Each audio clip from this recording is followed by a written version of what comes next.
At my wife's sister's wedding, my wife's sister introduced me to her boss as an unemployed loser. Her boss looked at me, smiled, and said to the bride, "You're fired. My name is Marcus Hale, and if you're expecting some sob story about how hard my life is, you're going to be disappointed. I've got a beautiful wife named Tessa, a house with good bones, and enough money in the bank to sleep easy at night. What I don't have, apparently, is the kind of job that impresses 20-something tech bros at wedding rehearsal dinners. But we'll get to that in a minute." The Harbor House was doing its best impression of class that Friday night. All dimmed Edison bulbs and exposed brick, the kind of place that charges $47 for what they call artisanal mac and cheese, but is really just pasta with fancy cheese. The private dining room was packed with my wife's family and a bunch of Bianca's work friends who looked like they'd stepped out of a LinkedIn ad. You know the type. Fresh haircuts, expensive watches they probably financed, and that particular brand of confidence that comes from having never been truly humbled by life. Bianca Ortiz, soon to be Bianca Reyes, poor bastard Jordan, is my sister-in-law, and tonight was her big moment to shine before the wedding tomorrow. She's 26, sharp as a tack, and has been climbing the corporate ladder at some tech investment firm in Chicago like her life depends on it. Which, knowing Bianca, it probably does. The girl's got more ambition than a real housewife at a charity auction, and about as much subtlety. I was sitting there, minding my own business and working on what had to be the world's most overpriced Caesar salad, when Bianca's voice cut through the dinner conversation like a buzzsaw through plywood. She'd had enough champagne to float a small yacht, and her filter had officially left the building. "So, Adrian," she was saying to this silver-haired guy who looked like he'd been born wearing a suit, "I absolutely love working at Luminate Ventures. I mean, the energy there is just incredible. We're growing so fast, and you always say you only respect winners, right?" She flashed this megawatt smile that probably cost her parents a fortune in orthodontist bills. Adrian Wolf, because of course his last name is Wolf, nodded politely. He was her boss, apparently, and had the kind of face that gave away absolutely nothing. Corporate poker face perfected over decades of telling people their dreams were stupid while somehow making it sound like a compliment. But Bianca wasn't done. Oh no, she was just getting warmed up. She turned toward me with this look that I'd seen before. The same expression my neighbor's cat gets when it's about to knock something expensive off a shelf just because it can. Unlike some people at this table who don't even have a job. The room went quieter than a church on Monday morning. Margaret, my mother-in-law, suddenly became very interested in her wine glass. Clive, the father-in-law, cleared his throat like he was trying to dislodge a golf ball. Jordan, the poor groom-to-be, looked like he wanted to crawl under the table and disappear until this whole marriage thing blew over. I felt Tessa's hand find mine under the table, giving it a little squeeze that said both, "I'm sorry," and "Please don't murder my sister at her rehearsal dinner." Smart woman, my wife. She knows me well enough to recognize when I'm calculating exactly how many different ways I could destroy someone's entire world before dessert arrives. The thing is, everyone at that table thought they knew my story. Unemployed Marcus, the deadbeat brother-in-law who married up and now spends his days doing God knows what while his successful wife pays the bills. I could practically hear their thoughts. Poor Tessa, stuck with that loser. At least Bianca's got her act together.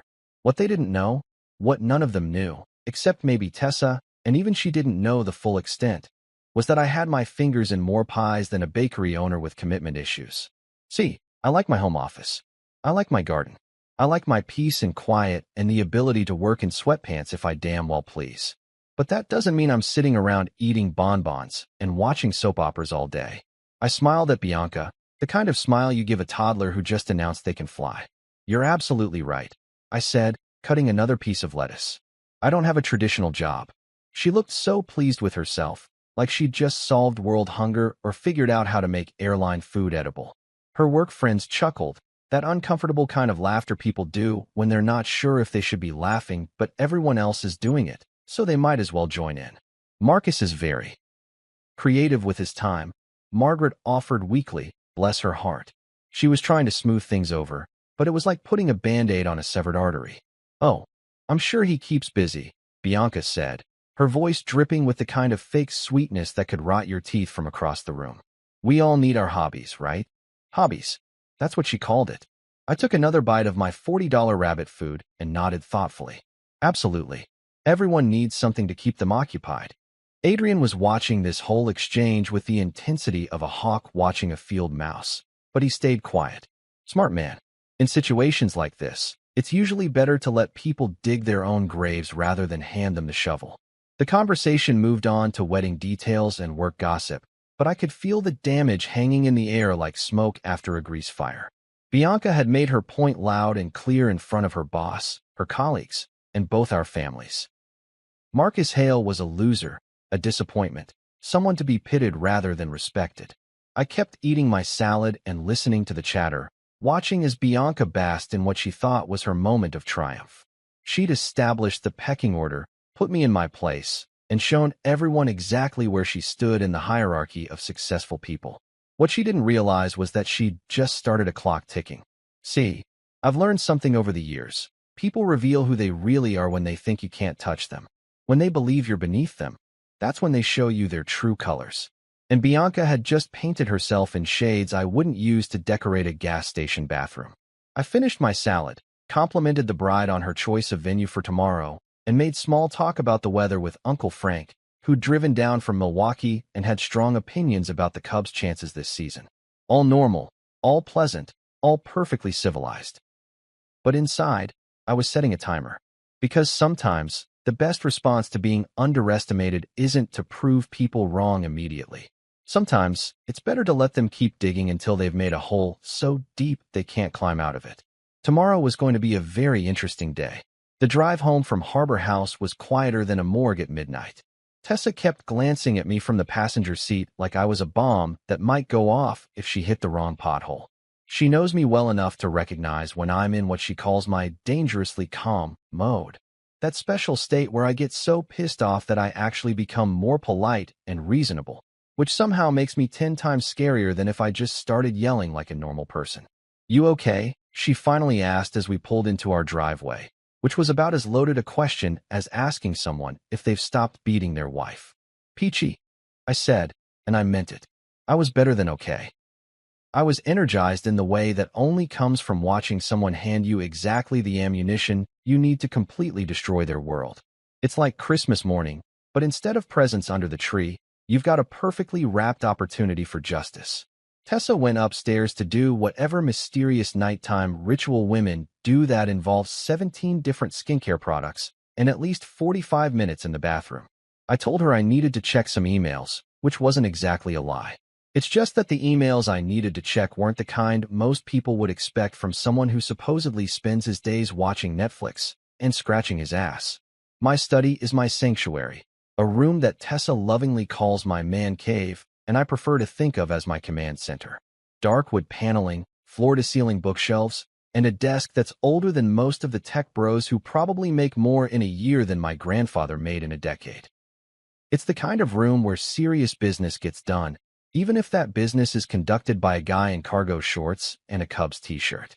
I flicked on the lights and there it was, hanging on the wall like a trophy from a hunting trip I'd never bothered to brag about. The original Luminate Ventures term sheet from 6 years ago, complete with my initials in blue ink right next to Adrian Wolf's signature. Right below that, a stack of early pitch decks bound in leather, each one representing a meeting where I'd asked hard questions and written bigger checks than most people see in their retirement accounts. And there, in a simple black frame that cost about $12 at Target, was a photo of Adrian and me from the year Luminate launched. We're both younger, both hungrier, both standing in what used to be their first office, a converted warehouse space that smelled like stale coffee and desperate ambition. Adrian's got his arm around my shoulder, and we're both grinning like idiots who just figured out how to print money in the basement. We weren't best friends then, and we're not best friends now. But we respected each other, which in the business world is worth about 10 times more than friendship and lasts about 100 times longer. I'd backed him when he was just another MBA with a PowerPoint and a dream, when every other investor in Chicago thought venture capital was either too risky or too boring to bother with. The beautiful thing about that relationship was how quiet it was. My shares in Luminate were held through something called Hale Crest Holdings, a family investment vehicle that sounded exactly boring enough that nobody ever asked questions about it. No flashy press releases, No mentions in TechCrunch. No ego-stroking interviews about my vision for the future of innovation. Just paperwork, signatures, and the kind of steady returns that let me buy organic tomatoes without checking the price. I pulled out my leather notebook, the kind of old-school paper and pen setup that drives young people crazy because they can't figure out how to sync it to their phones. This particular notebook had been with me for 3 years, filled with observations, ideas, and the occasional reminder to pick up dry cleaning or call my mother on her birthday. Tonight, I was adding a new entry. I wrote down the date, June 14th, and then carefully transcribed Bianca's exact words from dinner. Unlike some people who don't even have a job. I noted the time, approximately 8:15 p.m., and the audience, her boss, several colleagues, both sets of parents, and about 20 other witnesses who'd remember this moment for very different reasons than they expected. Then I wrote down something else.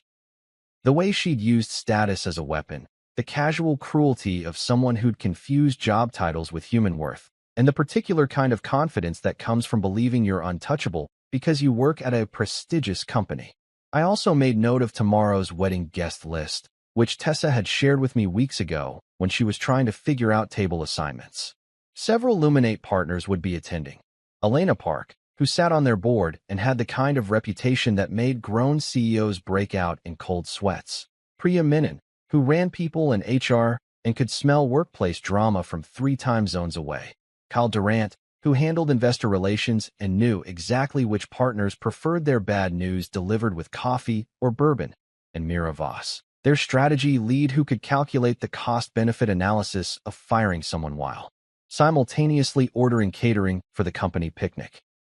Perfect witnesses for what I was starting to think of as tomorrow's educational moment. The thing is, I wasn't planning revenge.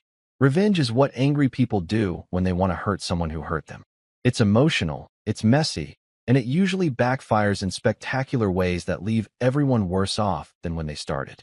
No, what I was planning was much simpler and infinitely more effective. I was going to turn on the lights. See, most people live their lives in partial darkness, making assumptions about others based on incomplete information and surface-level observations. They see someone working from home and assume he's unemployed. They see someone who doesn't brag about his accomplishments and assume he doesn't have any. They confuse quiet confidence with weakness, humility with failure. Light has this amazing property. It shows you exactly what's been there all along. It doesn't create dust. It just makes visible the dust that was always floating around, invisible until someone flipped the switch. Bianca thought she knew who I was. Hell, most of my wife's family thought they knew who I was. The unemployed brother-in-law who'd married up and was coasting on his wife's success, probably counting the days until she came to her senses and traded up for someone with a real career and a LinkedIn profile worth bragging about. Tomorrow, they were going to learn that assumptions, like shadows, tend to disappear when you introduce enough light to the situation. I closed the notebook and leaned back in my chair, looking at that photo of Adrian and me. 6 years ago, we'd been 2 guys betting on the future of technology and each other. Now, one of us was running a successful venture capital firm, and the other was supposedly a deadbeat who couldn't hold down a job. The irony was so perfect it almost felt scripted. I heard Tessa's footsteps on the stairs, which meant she'd finished her skincare routine and was probably wondering if I'd spent the last hour plotting someone's demise or just checking sports scores. The truth, as usual, was somewhere in between. "Coming to bed?" she called from the hallway, her voice carrying that particular note of wifely patience that meant she'd already figured out I was up to something but had decided to pretend otherwise until morning. "Just finishing up," I called back, closing the notebook and turning off the desk lamp. Tomorrow was going to be a very educational day for everyone involved. And the best part was, I wouldn't have to say a word. Saturday afternoon rolled around like a lazy cat in a sunbeam, all warm and peaceful and completely oblivious to the chaos that was about to unfold in approximately 4 hours. I was out in the backyard, tending to my tomato plants. The Cherokee purples were coming along nicely, and the San Marzanos looked like they'd actually produced something edible this year instead of the sad, shriveled disappointments I'd harvested last season. Gardening is one of those activities that people either get or they don't. Some folks think it's boring as watching paint dry, while others find it meditative as hell. I'm firmly in the second camp. There's something deeply satisfying about coaxing life out of dirt, about the predictable rhythms of watering and weeding and waiting. Plants don't lie to you, don't backstab you at dinner parties, and don't judge you based on your job title or lack thereof. I was giving the tomatoes their afternoon drink when I heard the sliding door open behind me. I didn't have to turn around to know it was Tessa. After 12 years of marriage, you develop a kind of spouse radar that can identify your partner's footsteps from 3 rooms away. What I could also sense, without looking, was that she had something on her mind. The way she walked across the patio had that particular deliberate quality that meant we were about to have what she calls a conversation and what I call an interrogation disguised as casual chat. "Marcus," she said, settling onto the little wrought iron bench we bought at a garage sale 3 summers ago. Her voice had that carefully neutral tone that wives perfect somewhere around year 2 of marriage. The one that sounds relaxed but carries about 17 different subtexts underneath. "Hey, babe," I said, not turning around from my tomatoes. Sometimes it's easier to have important conversations when you're not making eye contact. Less pressure, more honest. "What's up? We need to talk about tonight." There it was. I'd been waiting for this conversation since we'd gotten home last night, honestly surprised it had taken her this long to bring it up. Tessa's not usually one to let things simmer. She's more of a get it out in the open and deal with it type, which is one of the things I love about her. No games, no passive-aggressive hints, just straight talk from someone who's smart enough to see around corners. I finished watering the last plant and turned to face her. She was sitting with her hands folded in her lap, wearing that little sundress I bought her for her birthday, and the expression she gets when she's trying to figure out how to say something important without starting a fight. "Shoot," I said, settling down next to her on the bench that was definitely not designed for 2 full-grown adults, but somehow managed to hold us anyway. She took a breath, and I could practically see her organizing her thoughts. "Bianca was out of line last night. Way out of line. What she said was cruel and unnecessary, and I'm honestly embarrassed that she's my sister sometimes." She paused, looking out at the garden. "But Marcus, you had this look on your face when she said it. That scary calm look. And I know you well enough to know that look means you're planning something." Scary calm. That's what she called it. I preferred to think of it as strategic composure, but I guess tomato. "I'm not planning to cause a scene," I said, which was absolutely true. Scenes were messy, dramatic affairs that involved raised voices and public confrontations. What I had in mind was much more elegant than that.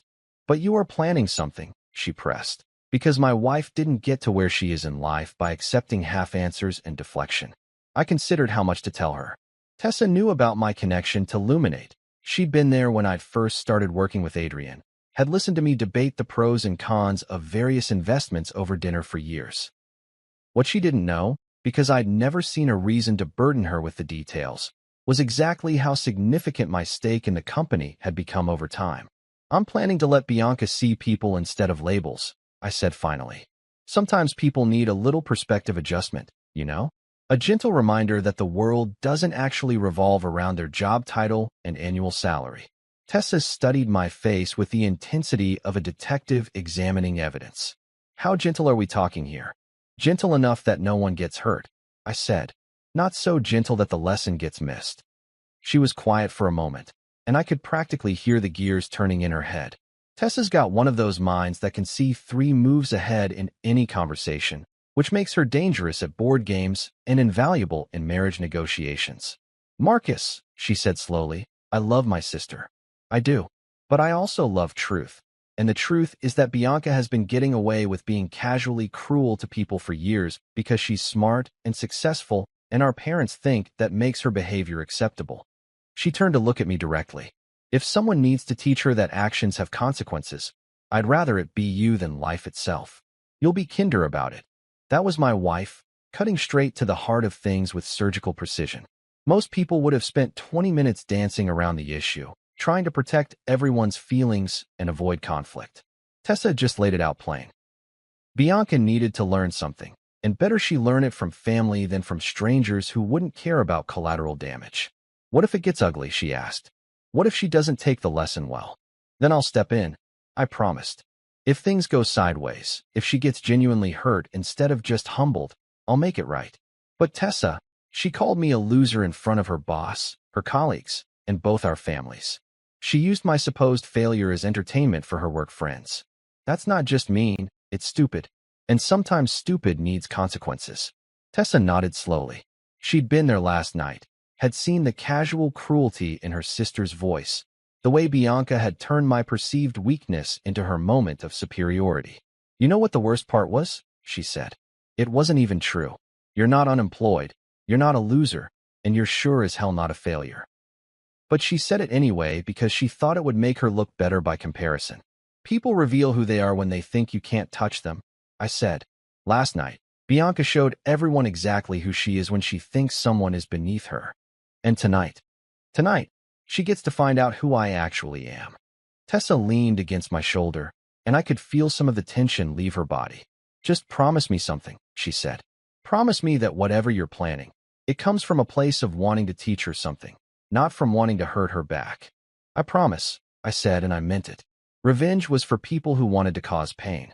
Education was for people who wanted to prevent it from happening again. We sat there for a while, watching the tomatoes grow and listening to the neighbor's dog bark at absolutely nothing, the way dogs do when they're bored and want to remind the world they exist. In a few hours, we'd be getting dressed for Bianca's wedding, putting on our fancy clothes and our public faces and pretending that last night never happened. But it had happened. And tonight, we were all going to learn something about the difference between assumptions and reality. I should go start getting ready, Tessa said eventually, standing up and brushing imaginary dirt off her dress. Yeah, I said. Big day ahead. She paused at the sliding door and looked back at me. Marcus, whatever happens tonight, I'm on your side. Just remember that she's still my sister. I won't forget, I said. And I wouldn't. Family was family, even when family needed to learn some hard truths about respect and humility. The tomatoes would be fine without me for one evening. Tonight, I had bigger things to tend to. The thing about preparing for battle, and make no mistake, tonight was going to be a battle, even if it looked like a wedding, is that every detail matters. From the shoes you wear to the way you hold your shoulders, everything sends a message. And I intended for my message to be loud and clear without saying a word, which is why I found myself standing in Armando's tailoring at 9:30 Saturday morning, surrounded by more fabric than a theater costume department, and feeling like I was suiting up for the most important performance of my life. Armando Gutierrez had been tailoring suits in Chicago for 37 years, and his shop looked like it hadn't changed since the Carter administration. Bolts of fabric lined the walls from floor to ceiling, creating a rainbow of grays, blues, and blacks that would make a funeral director weep with joy. The smell of steam and starch hung in the air like incense, and somewhere in the back, an ancient sewing machine hummed along like a mechanical prayer. Mr. Hale, Armando said, emerging from behind a rack of suits with his measuring tape draped around his neck like a stethoscope. He was a small man with careful hands and eyes that missed absolutely nothing. The charcoal, yes? For tonight. I'd called him yesterday after the rehearsal dinner, which had probably seemed insane to anyone listening. Who the hell orders a custom suit alteration with 12 hours notice? But Armando understood that sometimes a man needed to look like exactly who he was, not who people thought he was. That's the one, I said, as he gestured for me to step up onto the fitting platform that had probably seen more Chicago power brokers than City Hall. The suit was beautiful in that understated way that costs more than most people's car payments, but never advertises the fact. Charcoal gray wool that felt like liquid mercury, cut in a classic style that wouldn't look out of place in a boardroom or at a state dinner. Not flashy, not trendy, just impeccably made and perfectly fitted to suggest that the man wearing it had his shit thoroughly together. Arms up, Armando instructed, sliding the jacket over my shoulders with the reverence of a priest handling communion wafers. His hands moved quickly, pinning and adjusting with the muscle memory of someone who'd done this dance thousands of times. You want to look like money without looking like you're trying to look like money, yes? Exactly, I said. The man understood the assignment. He stepped back, studying the hang of the jacket with the intensity of an art critic examining a Picasso. Dignity, he said, nodding once. Dignity is the cleanest line. Everything else is just showing off. While he worked his magic with pins and chalk, I thought about the psychology of clothing. Most people think fashion is shallow, all surface and no substance. But anyone who's ever walked into a room and felt underdressed knows better. Clothes are armor, communication, and confidence all rolled into one. Tonight, I needed to look like someone who belonged in the same conversation as venture capitalists and tech executives, not like someone who'd wandered in from the unemployment line. The shirt, Armando said, producing a crisp white cotton button-down that looked like it had been pressed by angels. Simple, clean, nothing fancy because fancy makes people think you're trying too hard. I nodded. The shirt was perfect, expensive enough to signal quality, simple enough to avoid looking desperate for attention. Paired with the charcoal suit, it would create exactly the impression I was going for. Quiet competence, understated success, the kind of man who didn't need to prove anything to anyone because his record spoke for itself. And the tie? He asked, holding up 3 options like a sommelier presenting wine choices. I considered the options. A bold navy with subtle pattern that screamed, "Look at me," a conservative gray that whispered, "I'm boring but reliable," and a brushed silver that suggested, "I'm interesting enough to notice, but not so flashy that you'll remember what I was wearing instead of what I said." The silver, I said, but not a regular tie clip. Something simple. Armando nodded approvingly and disappeared into the back room, returning with a slim platinum tie bar that caught the light without throwing it around like a disco ball. It was the kind of piece that whispered rather than shouted, elegant without being ostentatious. "Your wife gave you this?" he asked, and I realized I'd been unconsciously touching the tie bar. "3rd anniversary," I said. Tessa had surprised me with it after I'd closed a particularly difficult deal back when I was still playing the corporate game full-time. The inscription on the back was too small for anyone else to read, but I knew it was there, for my quiet storm. T. "Good woman," Armando said, which was possibly the understatement of the century. By the time he finished with the alterations, I looked like a completely different person. Not flashier or more expensive, just more like myself, if that makes sense. Like someone had turned up the contrast on a photograph, making everything sharper and more defined. From Armando's, I drove across town to First National, where I'd been banking for 15 years and where everyone still called me Mr. Hale despite the fact that I'd told them 100 times to just call me Marcus. Old school banking, old school manners, and most importantly for today's purposes, old school discretion. Jonathan Pierce, my banker, was waiting for me in his office with the kind of certified check that most people only see in movies about lottery winners. $35,000, made out to Bianca Ortiz and Jordan Reyes, with wedding gift written in the memo line in Jonathan's careful handwriting. "Are you sure about the amount?" he asked, sliding the check across his desk like he was dealing cards in a high-stakes poker game. "Positive," I said. The amount was significant enough to make an impression without being so large that it looked like I was trying to buy my way out of trouble.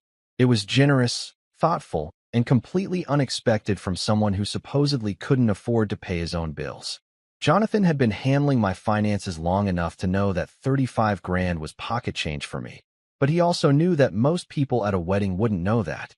To them, it would look like I'd probably cleaned out my savings account to give my sister-in-law a respectable wedding gift, which made it even more powerful as a statement. "Gift card message?" he asked. "Just best wishes for a beautiful future together," I said. Simple, classy, and completely free of any hint that this gift came with strings attached or lessons included. From the bank, I made one more stop, Elite Transportation, where I booked a car service to the Lakeshore Conservatory. I could have driven myself, but arriving in a professionally chauffeured car sent a different message than pulling up in my 5-year-old Honda. Tonight was about perceptions, and every detail mattered. The driver would pick me and Tessa up at 5:30, giving us plenty of time to arrive fashionably on time rather than anxiously early.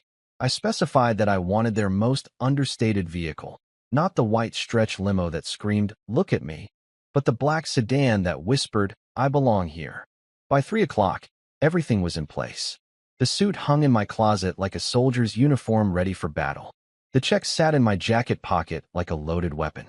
The car was booked, the timeline was set, and all that remained was waiting for the moment when the lights would come on and everyone would see exactly what had been hiding in the shadows. I went back to my study and pulled out the leather notebook one more time, adding a final entry. "Ready. Let there be light." Tonight, Bianca was going to learn that assumptions, like shadows, disappear when you introduce enough illumination to the situation. and I was going to enjoy every second of it. The Lakeshore Conservatory looked like something out of a fairy tale that had been given an unlimited budget and a really good interior designer. Glass walls stretched up toward a vaulted ceiling that seemed to go on forever, creating this cathedral of light that made everything inside glow like it had been touched by some kind of divine Instagram filter. Hanging gardens cascaded from every available surface, and the afternoon sun streaming through the glass turned the whole place into a greenhouse paradise that probably cost more per hour to rent than most people make in a month. I had to hand it to Bianca and Jordan. They'd picked a hell of a venue. The kind of place that made you want to get married again, just so you'd have an excuse to stand in all that natural beauty and pretend your love was as eternal as the architectural bones holding the whole thing together. Tessa and I arrived right on time, which in wedding terms meant we were fashionably punctual without being embarrassingly eager. The car service had been perfect, smooth, quiet, and exactly the right level of understated elegance. When we stepped out of that black sedan, I caught a few people glancing our way with the kind of mild curiosity reserved for guests who looked like they might be more important than initially expected. My suit felt like armor, and I moved through the gathering crowd with the confidence of someone who belonged exactly where he was. The charcoal gray caught the light just right. The white shirt was crisp enough to cut glass, and the platinum tie bar that Tessa had given me 3 years ago caught the occasional ray of sunshine like a subtle beacon of quiet success. "You clean up nice," Tessa murmured as we walked toward the ceremony space, her arm linked through mine. She looked absolutely stunning in a navy dress that somehow managed to be elegant, appropriate, and jaw-droppingly beautiful all at the same time. After 12 years of marriage, she still had the power to make me forget whatever I was thinking about and just stare like a teenager with his first crush. "Not bad yourself," I said, which was possibly the understatement of the decade. The ceremony area was set up in the main conservatory space, with white chairs arranged in perfect rows facing a makeshift altar that had been decorated with enough flowers to stock a small florist shop. The guest list was exactly what you'd expect from a tech executive's wedding. A mix of family members trying to look comfortable in fancy clothes, work colleagues who'd clearly spent their Saturday afternoon getting expensive haircuts, and a handful of plus ones who looked like they'd rather be anywhere else on Earth. I spotted the Luminate Ventures crew immediately. Adrian Wolf was easy to pick out, silver hair, perfect posture, and the kind of calm confidence that comes from making life-changing decisions before most people finish their morning coffee. Elena Park stood near the back, scanning the crowd with the intensity of someone who'd learned to read people and situations as a survival skill.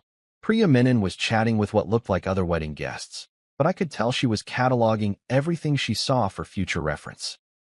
Kyle Durant had that slightly uncomfortable look of someone who'd rather be reviewing quarterly reports than making small talk about centerpieces. Perfect witnesses for what was coming later. But right now, none of that mattered.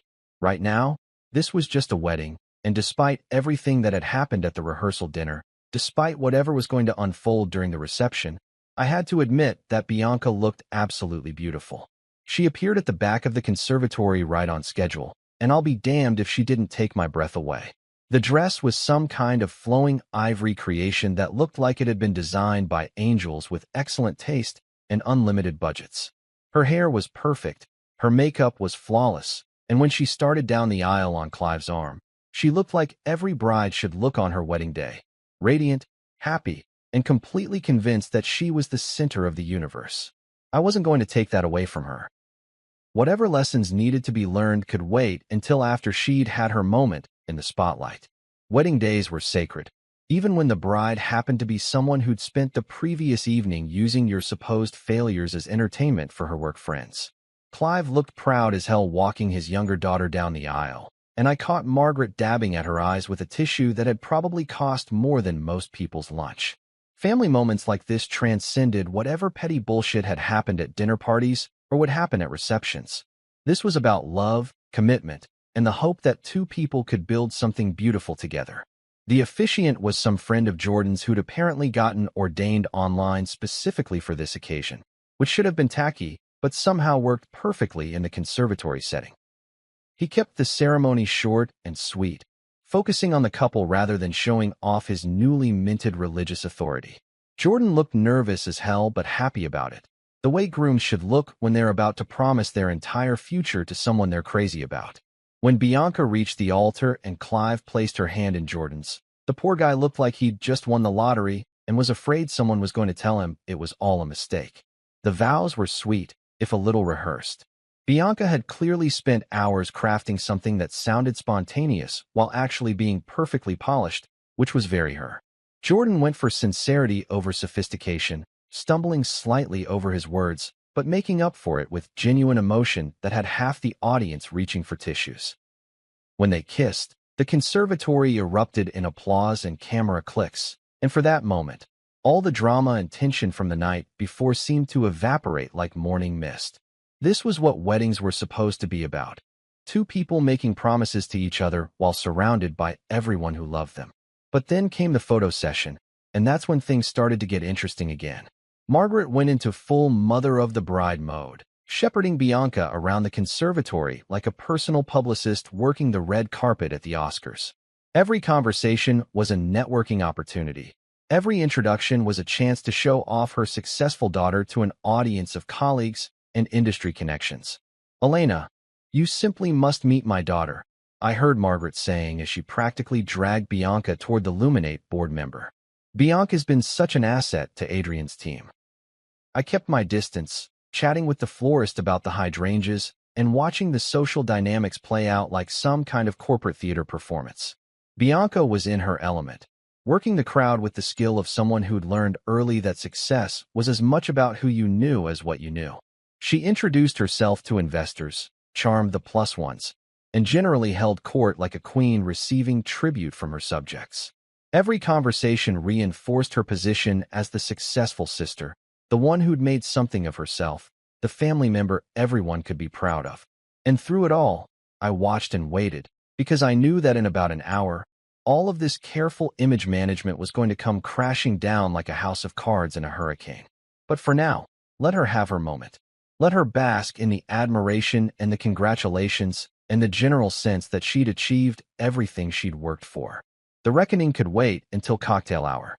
Cocktail hour at the Lakeshore Conservatory was like watching a carefully choreographed ballet performed by people who'd all had just enough champagne to think they were better dancers than they actually were. The string quartet, for classical musicians who probably made more per hour than most people's daily wages, had set up in the corner and were working their way through what I recognized as a playlist designed to sound sophisticated without being so highbrow that it made the tech bros uncomfortable. The bar was doing steady business, serving drinks with names like Eternal Bliss and Love's First Kiss to guests who were clearly more interested in the alcohol content than the romantic branding. I grabbed a bourbon, just bourbon, no cutesy wedding name required, and positioned myself near the west wall where I had a clear view of the entire room and easy access to both exits. Old habits from my consulting days, when reading a room could mean the difference between closing a deal and watching it walk out the door.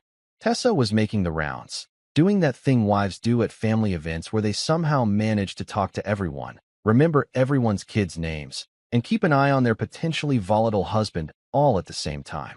Every few minutes, she'd catch my eye across the room and give me a little smile that said both, "behaving yourself," and "I love you even when you're plotting someone's professional downfall." The Luminate Ventures crowd had naturally gravitated toward each other, forming the kind of insular professional cluster that happens whenever people who work together find themselves at social events. Adrian was holding court near the floor-to-ceiling windows that overlooked the lake, nursing what looked like scotch and listening to Kyle Duran explain something with the kind of animated hand gestures that suggested either passion or panic. Elena Park was working the room like the seasoned board member she was, making strategic conversation with other guests while keeping one eye on the Luminate team dynamics. Priya Menon had found herself talking to Margaret about something that involved a lot of nodding and polite laughter, while Miravas was examining the conservatory's architecture with the analytical intensity of someone who couldn't turn off the strategic planning part of her brain, even at a wedding. It was perfect. They were all here, all relaxed, all in party mode, and completely unprepared for what was about to unfold. I was working on my second bourbon and contemplating the irony of the situation when I saw Bianca making her way across the room toward Adrian with the determined stride of someone on a mission. She'd changed from her ceremony dress into something more cocktail appropriate. A flowing number that probably cost more than most people's rent, but somehow managed to look effortless rather than expensive. Her face was flushed with champagne, excitement, and what I recognized as the particular kind of confidence that comes from being the center of attention at your own wedding. She was riding high on compliments, congratulations, and the general feeling that this was her day and everything was going exactly according to plan. Which, technically it was. Just not her plan. "Adrian," she called out as she approached, her voice carrying that bright, slightly too loud quality that people get when they've had just enough alcohol to amplify their natural personality traits. "I've been wanting to introduce you to someone."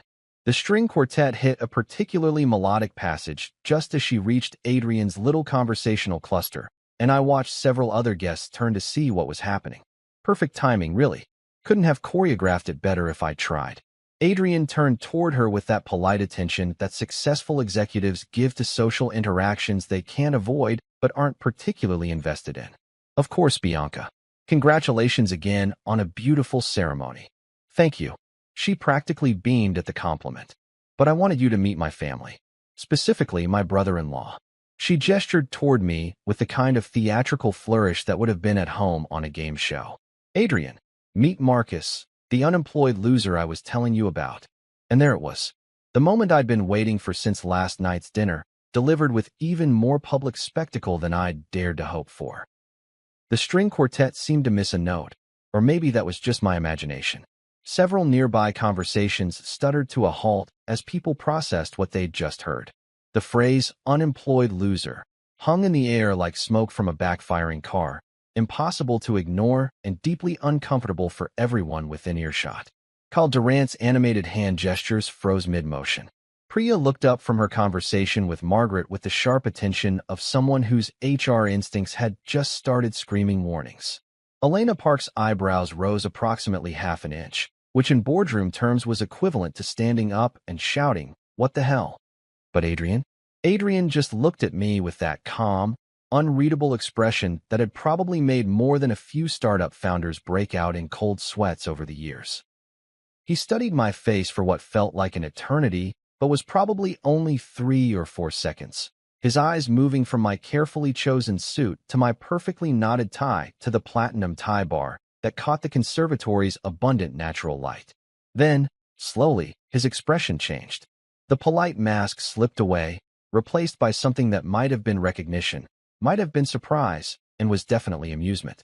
A smile started at the corners of his mouth and spread across his face like sunrise breaking over the horizon. "Well, I'll be damned," he said, loud enough for the growing circle of suddenly attentive guests to hear clearly. He stepped forward and clapped a hand on my shoulder with the kind of genuine warmth reserved for old friends and respected colleagues. "Marcus Hale, how the hell are you?" The atmosphere in our little corner of the conservatory shifted like a weather front moving through. I could practically feel the confusion rippling outward as people tried to reconcile the warm recognition in Adrian's voice with Bianca's introduction of me as an unemployed loser. Bianca's triumphant expression flickered like a candle in a sudden breeze. "You know each other?" "Know each other?" Adrian's laugh had the kind of genuine warmth that you can't fake, no matter how good your poker face is. "Bianca, I don't think you understand." He turned back to me, still smiling. "How long has it been?" 2 years since we had coffee." "About that," I said, keeping my voice casual despite the fact that my heart was beating like a drum solo. "Good to see you, Adrian." The circle of observers was growing as other guests sensed drama unfolding and drifted over with the kind of casual curiosity that makes wedding receptions infinitely more entertaining than the organizers usually intend. Margaret had abandoned her conversation with Priya and was moving closer with the expression of someone who suspected she was about to witness either a miracle or a disaster. Bianca looked like someone who'd just realized she'd walked into the wrong movie halfway through the plot. "I don't understand," she said, her voice carrying a note of rising panic that probably wasn't audible to anyone who didn't know her as well as I did. "Marcus doesn't. He's not." "Not what?" Adrian asked, and there was something in his tone that made it very clear this wasn't a rhetorical question. The moment stretched out like taffy, sweet and potentially messy, while Bianca's champagne-fueled confidence began its rapid descent into stone-cold sobriety. I could see the wheels turning in her head as she tried to figure out how to explain calling someone an unemployed loser to their face, when that someone was apparently on friendly terms with her boss. "He doesn't work," she said finally, the words coming out smaller and less certain than before. "I mean, he doesn't have a job. Tessa supports him." The silence that followed was the kind of quiet that makes everyone hyper-aware of background noise. I could hear the string quartet, the clink of glasses, the murmur of other conversations, and somewhere in the distance, what sounded like a lawn mower that someone had forgotten to turn off. Adrian looked at Bianca for a long moment, then back at me, then at the growing crowd of suddenly very interested wedding guests. Elena Park had moved closer, her board member instincts clearly activated by whatever was happening here. Priya looked like she was mentally composing incident reports. Kyle had the expression of someone watching a car accident unfold in slow motion. And then Adrian smiled again, but this time it wasn't warm. This time it was the kind of smile that corporate executives give right before they explain why your department is being eliminated. "Bianca," he said, his voice carrying clearly across the suddenly attentive crowd, "you're fired." The words landed like a meteor hitting the conservatory floor. Several guests made small, involuntary sounds of surprise. Someone's champagne glass slipped from nerveless fingers and shattered against the stone floor with a crystalline crash that seemed to echo for far longer than physics should have allowed. Bianca's face went through what had to be 5 different expressions in the space of 2 seconds: confusion, disbelief, panic, anger, and finally a kind of desperate hope that this was all some kind of elaborate joke that would make sense if she just waited long enough. "What?" The word came out as barely more than a whisper. This is a joke, right? It's my wedding day." "No," Adrian said, his voice steady and completely without humor. "It's not." And that's when the real show began. The silence that followed Adrian's declaration lasted exactly long enough for everyone within earshot to process what they'd just witnessed. Then, like a dam bursting, the quiet shattered into a cacophony of whispered conversations, sharp intakes of breath, and the kind of nervous energy that fills a room when something dramatic happens and nobody's quite sure how they're supposed to react. I stayed perfectly still, watching Bianca's face cycle through what had to be the 5 stages of career grief and fast forward. Denial was already giving way to anger, and I could practically see the moment when her brain shifted from "this can't be happening" to "someone's going to pay for this." "You can't be serious," she said, her voice gaining strength and volume as the shock wore off. "Adrian, this is my wedding day. There are 100 people here. This is..." She gestured wildly at the conservatory, the guests, the string quartet that had stopped playing entirely and was now pretending to tune their instruments while obviously listening to every word. "This is insane." Adrian didn't raise his voice. He didn't need to.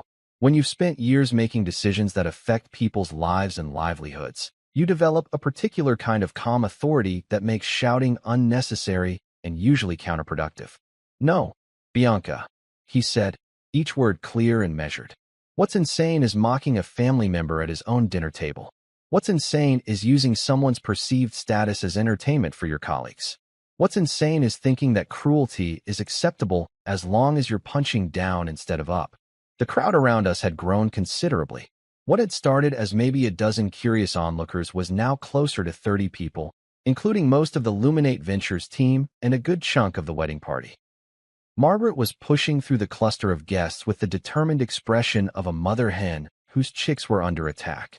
Clive followed behind her, looking like a man who'd suddenly realized his peaceful retirement was about to be interrupted by family drama of epic proportions. "But he doesn't work." Bianca's voice was climbing toward hysteria, and I could see several guests exchanging uncomfortable glances. "He sits at home all day while Tessa pays the bills." I was just being honest. That's when Elena Park stepped forward, and I had to admire the way she moved through the crowd like a shark cutting through water. Board members don't get to where they are by avoiding difficult conversations, and Elena had the kind of presence that made even venture capitalists stand a little straighter. "Honest about what, exactly?"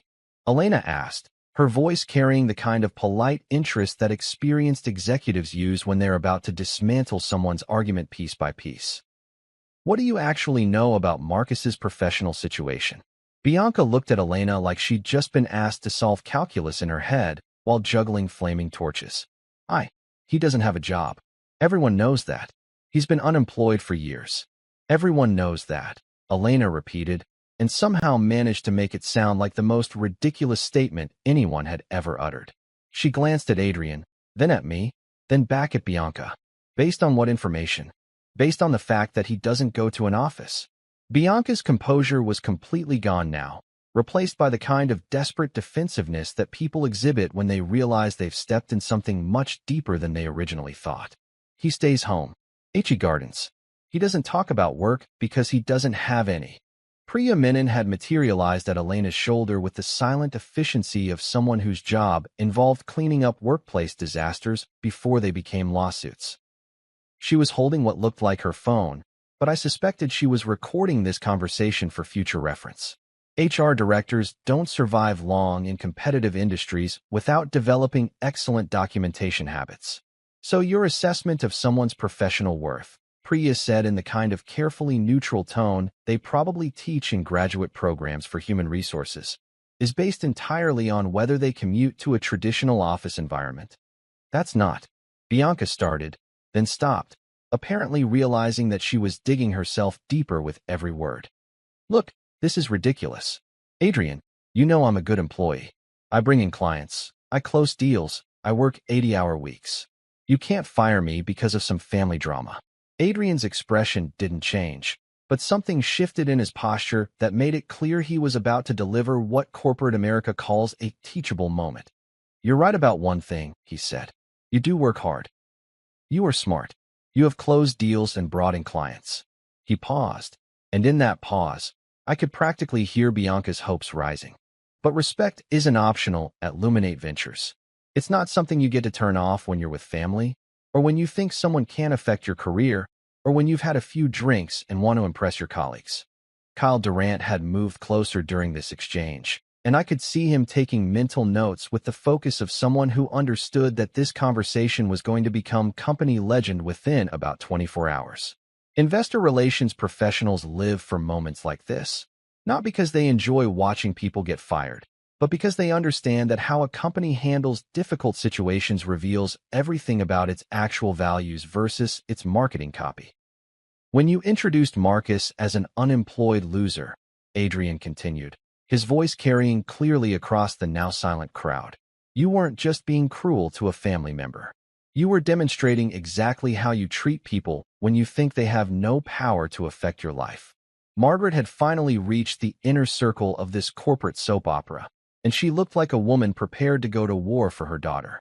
Now, just wait 1 minute, she said, her voice carrying the kind of maternal authority that had probably ended thousands of childhood arguments with nothing more than tone. Bianca made a mistake, but firing her at her own wedding is completely inappropriate. Mrs. Ortiz, Elena said, turning toward Margaret with the kind of respectful attention that board members give to important stakeholders. I understand this is difficult, but your daughter didn't just make a casual comment. She used someone's perceived professional failure as entertainment for her colleagues at a family event in front of multiple Luminate partners.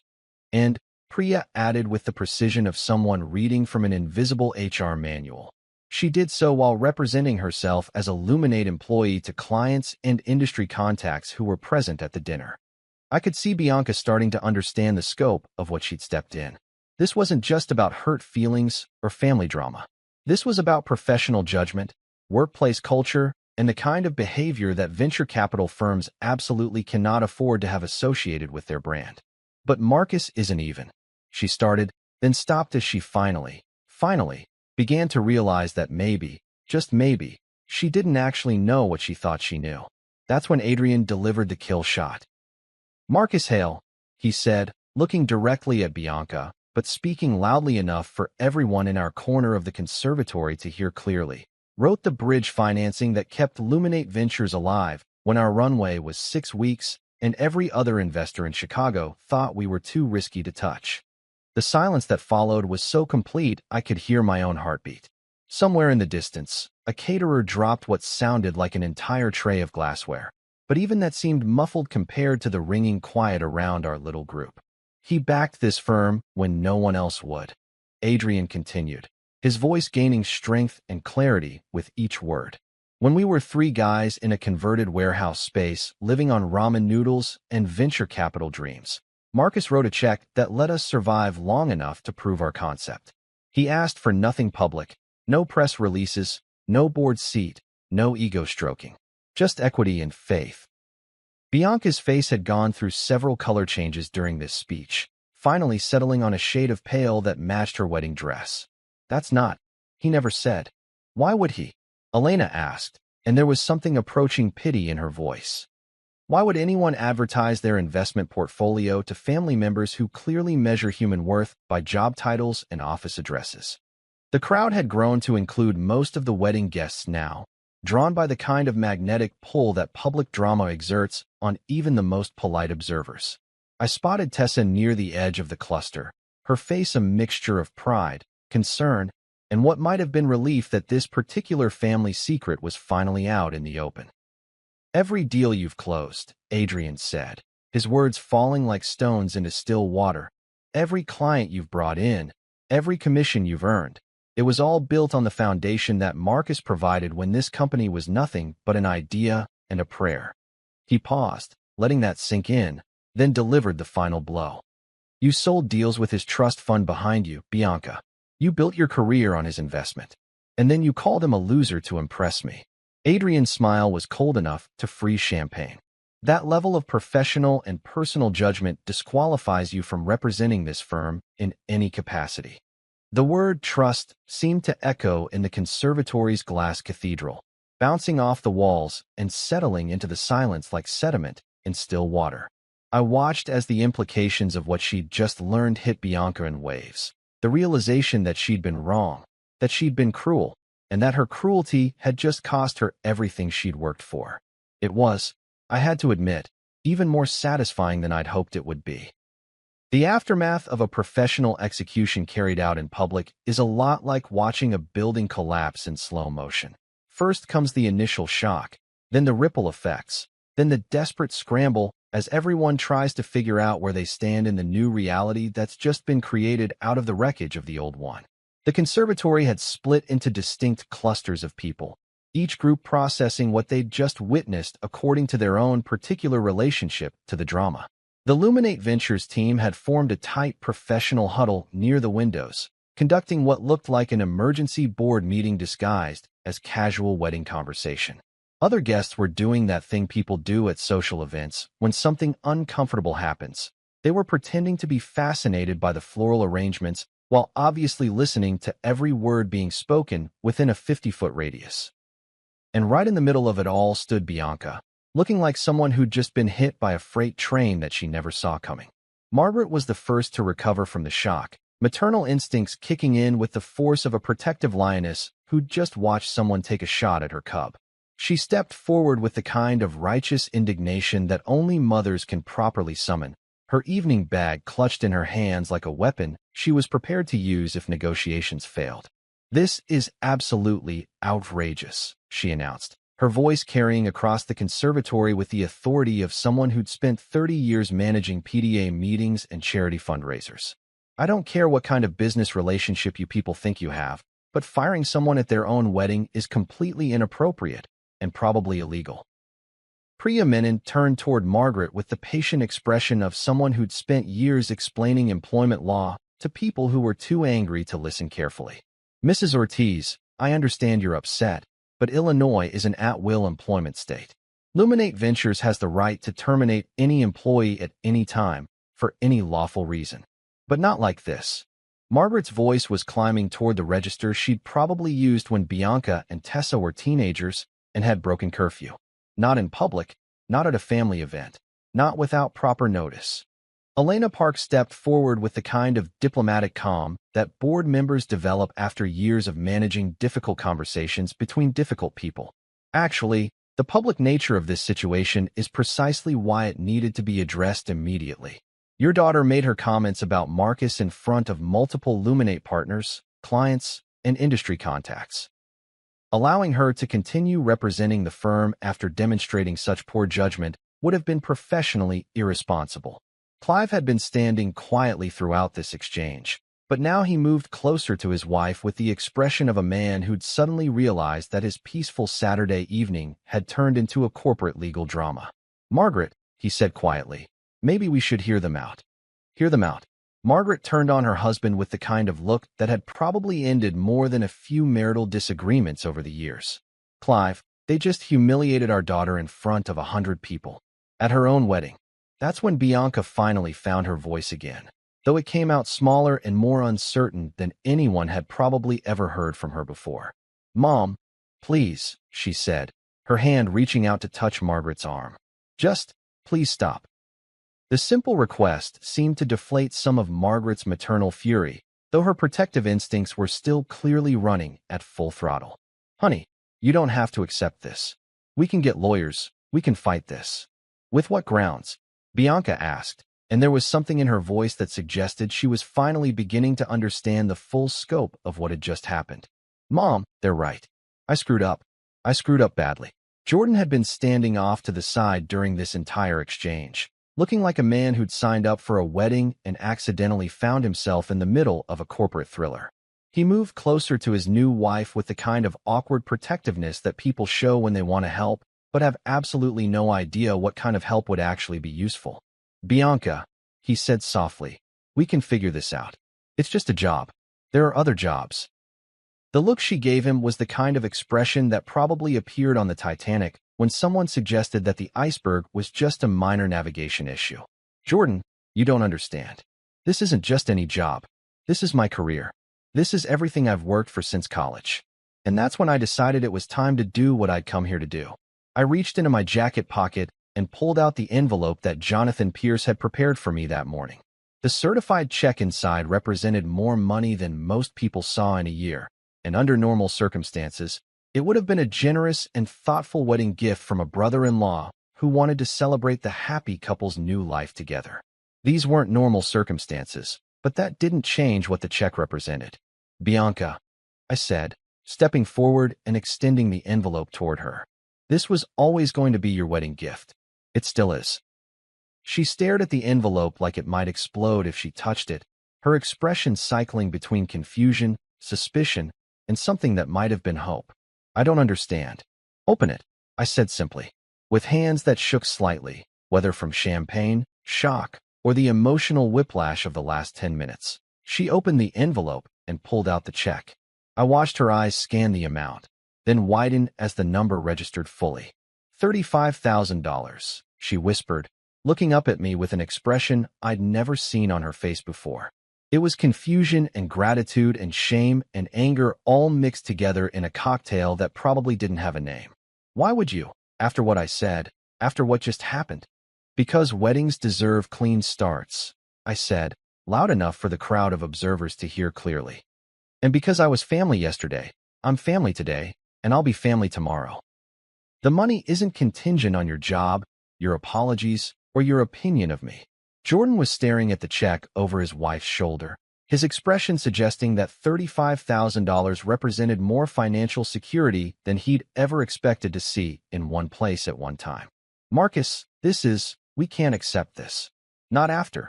"Yes, you can," I said firmly. "This gift isn't about what happened at dinner last night, and it's not about what happened here tonight. It's about the fact that you two are starting a life together, and new lives deserve support from family, even when family members sometimes say stupid things to each other." Tessa had worked her way through the crowd during this exchange, and now she appeared at my side with the kind of timing that only comes from 12 years of marriage and an almost supernatural ability to know when your spouse needs backup. "The check was Marcus's idea," she said, addressing both Bianca and the crowd of witnesses who were still hanging on every word of this family drama. "He ordered it yesterday morning, before the rehearsal dinner, before anything that happened last night." The implications of that timeline seemed to hit Bianca like a physical blow.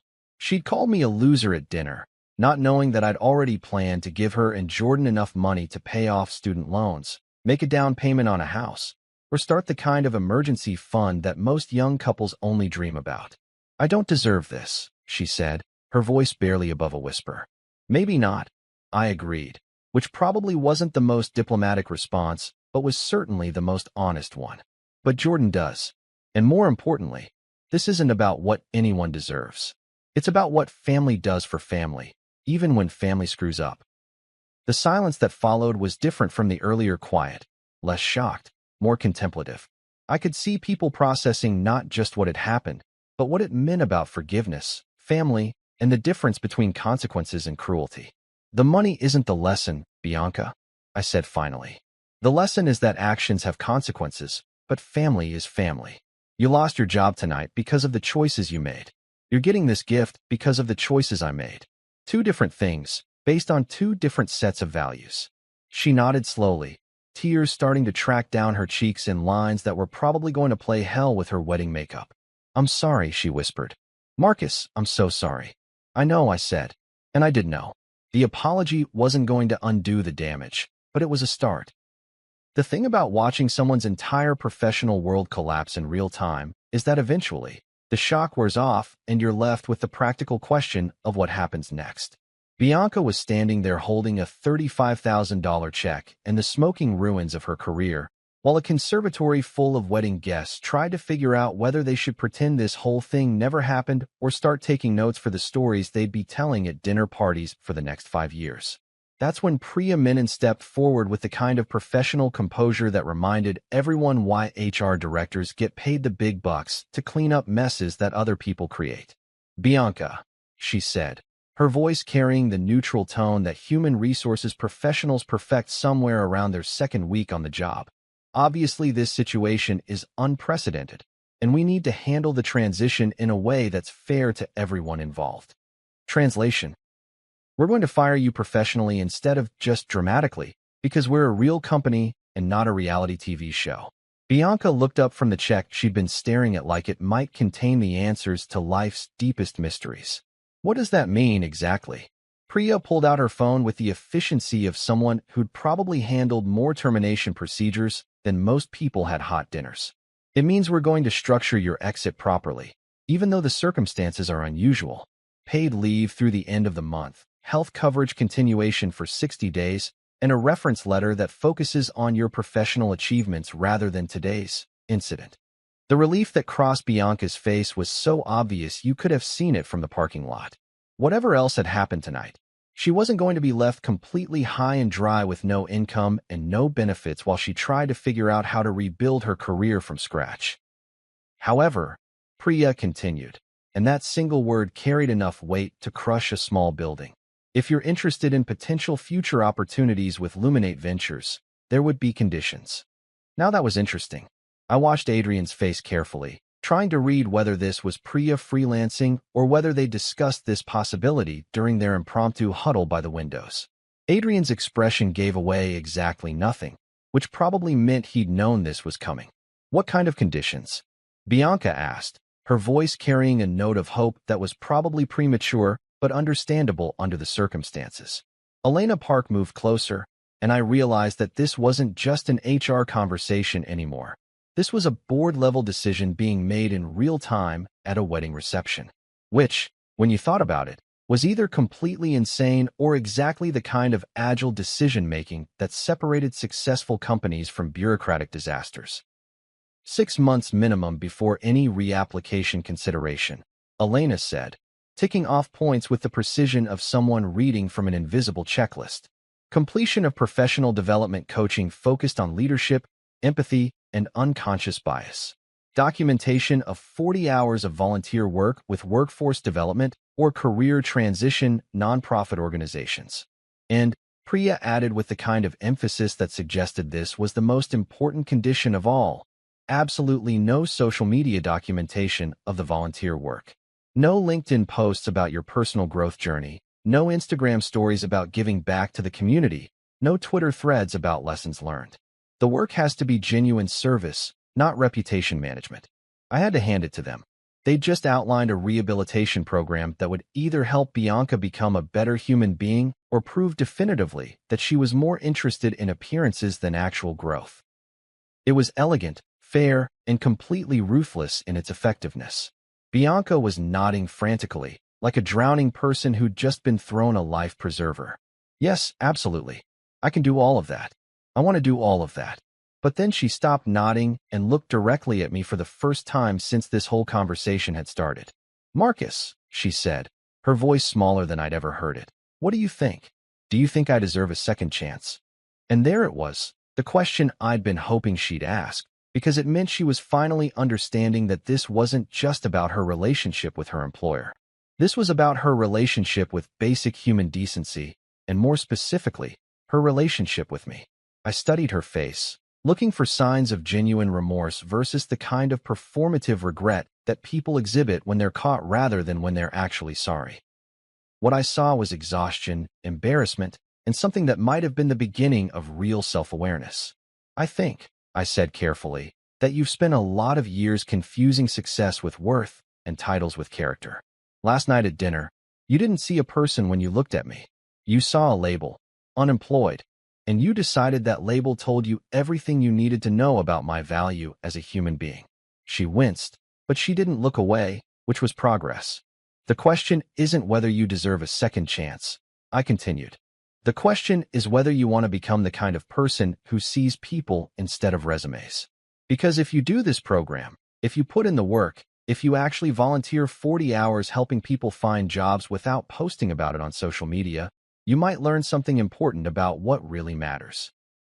I paused, aware that the entire conservatory had gone silent again and that my next words were going to be remembered by everyone who heard them. "You don't have to like me, Bianca. You don't have to think I'm successful or impressive or worthy of your respect. But you do have to stop ranking human beings by their job titles, their income levels, or their LinkedIn profiles. If you want back into professional rooms, you need to come as a human being first and an employee second."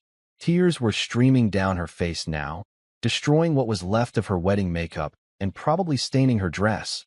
But she didn't seem to care about either of those things anymore. "I didn't see you," she whispered. "I didn't see you at all." "No," I agreed. "You didn't." Adrian stepped forward, and I could see him making the kind of executive decision that would either look brilliant or insane, depending on how things played out over the next 6 months. "The eligibility stands," he said, looking at Elena and Priya for confirmation before turning back to Bianca. 6 months, coaching, volunteer work, no social media documentation. If you complete all of that successfully, we'll consider a conversation about future opportunities. But understand," Elena added, her board member authority making it clear this wasn't negotiable. "This is a one-time offer. If you reapply and we determine that you haven't genuinely grown from this experience, there won't be a third chance." Bianca nodded so hard I was worried she might give herself whiplash. "I understand. Thank you. All of you. I know I don't deserve this, but I won't waste it." Jordan moved closer to his wife, finally finding his place in this corporate drama that had hijacked their wedding reception. "We both appreciate this," he said, his voice carrying the kind of gratitude that comes from watching disaster transform into unexpected opportunity. "Whatever Bianca needs to do to learn from this, we'll make it happen." Tessa squeezed my hand, and I could feel some of the tension that had been building since last night's dinner finally starting to dissipate. This wasn't the ending I'd planned, but it was better than the ending I'd expected. Sometimes mercy looks like consequences. Sometimes second chances come with conditions. And sometimes the best way to teach someone about respect is to show them what it looks like when it's offered freely, even when it hasn't been earned. 3 months later, I was back in my garden, tending to the fall tomatoes and thinking about how strange it is that some of life's most important lessons get learned in the most unexpected classrooms. The Cherokee purples had turned out better than I'd hoped, and I was picking the last of the season's harvest when Tessa came out with her laptop and a cup of coffee that steamed in the cool September air. "Interesting email from Priya," she said, settling onto our garage sale bench with the kind of casual tone that meant she had news she was trying not to make a big deal about. I set down my basket of tomatoes and gave her my full attention. Over the past few months, we'd gotten periodic updates about Bianca's progress through what Tessa had started calling her rehabilitation tour. But this was the first time anyone from Luminate had reached out directly. "Good interesting or train wreck interesting?" I asked. "See for yourself," she said, turning the laptop screen toward me. The email was short, professional, and surprisingly warm for something that came from an HR director. "Marcus and Tessa, asterisk. Thought you'd want to know that Bianca completed her volunteer hours at Harbor Mission last week. The program director, Carmen Rodriguez, called to say they've never had a volunteer work as hard or with as much genuine commitment to helping clients succeed. Bianca has been running resume workshops, mock interview sessions, and job search strategy groups. Carmen said several clients specifically requested to continue working with her even after her 40 hours were complete. Asterisk. Her coaching sessions with Dr. Patricia Wells are also going well. Patricia reports significant progress in recognizing and addressing unconscious bias, though she notes that Bianca still has work to do on distinguishing between confidence and arrogance. Asterisk. No social media posts, no public relations efforts, no attempts to turn this experience into personal branding content. Just work. Asterisk. Thought you should know. Asterisk. Best regards. Asterisk. Priya asterisk. I read it twice, then handed the laptop back to Tessa. Huh. Huh indeed, she said, closing the laptop and sipping her coffee. She called me last week, you know? Bianca did. That was news to me. Tessa and her sister had been texting occasionally, brief, careful exchanges that focused on logistics rather than emotions, but they hadn't actually talked since the wedding. What did she say? She apologized. Really apologized. Not the kind of sorry you say when you want something to go away, but the kind you say when you've actually figured out what you did wrong. Tessa pulled her legs up onto the bench, getting comfortable for what was clearly going to be a longer conversation. She told me about working with people at Harbor Mission who've been out of work for months or years, not by choice, but by circumstance. Said it was the first time she'd really understood the difference between being unemployed and being a failure. I picked up my tomato basket and sat down next to her. And she said she'd spent 3 hours last Tuesday helping a guy named Frank who'd been laid off from the steel mill 2 years ago and couldn't figure out how to translate his skills into something that made sense to 20-something HR managers who'd never worked with their hands. Tessa smiled, the kind of expression that suggested she was proud of her sister despite everything that had happened. She said Frank reminded her of you, except he didn't have the luxury of keeping his situation private. That hit me harder than I'd expected. The idea that Bianca had spent time with someone who was genuinely struggling, not because of poor choices or bad judgment, but because of economic forces beyond his control, and had connected that experience to her treatment of me. Well, that suggested a level of self-awareness that I honestly hadn't been sure she was capable of developing. Did she ask about the Luminate thing? I asked. Nope. Didn't mention work. Didn't ask about Adrian. Didn't even hint that she was hoping for anything other than forgiveness from family. Tessa leaned against my shoulder. She asked if you'd be willing to have coffee with her sometime. No agenda, no asks, just a conversation between family members who are trying to figure out how to be family again. I thought about that while I watched a neighbor's cat stalk something invisible in the bushes. 3 months ago, Bianca had been someone who measured human worth by professional achievement and used other people's perceived failures as entertainment for her colleagues. The idea that she might actually be learning to see people as individuals rather than resume line items was encouraging. What did you tell her? I told her to ask you herself. Of course she did. Tessa had always been better at forcing people to have conversations they needed to have rather than conversations they wanted to have. That afternoon, my phone rang. Bianca's name on the caller ID, which would have been unthinkable 6 months ago for entirely different reasons than it was surprising now. Marcus. Her voice was different, smaller, less certain, but somehow more genuine than I remembered it being in years. Do you have a few minutes to talk? Sure, I said, settling into my study chair and looking at the wall where my Luminate documents still hung like trophies from a war that had ended with unexpected victory for everyone involved. I wanted to apologize, she said without preamble. Really apologize, not just say sorry because people expect me to. I spent the last 3 months learning about what it's like when people judge you by circumstances instead of character, and I finally understand what I did to you. I waited, because apologies work better when people are allowed to finish them completely. I called you unemployed like it was a moral failing instead of a choice, she continued. I used your situation as entertainment because I thought it made me look successful by comparison. I was cruel because I thought cruelty towards someone I perceived as weak would impress people I wanted to think I was strong. Yeah, I said. That's exactly what you did. I know. And I know that saying sorry doesn't undo it. especially not when I said it in front of your colleagues and my boss and basically everyone who matters to both of us professionally.